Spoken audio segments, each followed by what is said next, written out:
Setelah militer Hamas Brigade Al-Qassam merilis sebuah video pada Senin 18 Agustus 2025 melalui saluran Telegram mereka yang diberi judul Batu Daud.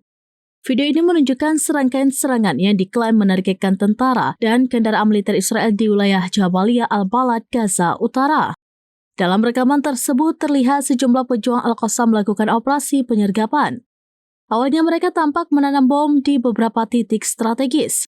Selanjutnya, video menampilkan adegan di mana para pejuang menyerang pasukan Israel dari belakang dengan cara melempar bom yang kemudian diikuti dengan rekaman ledakan.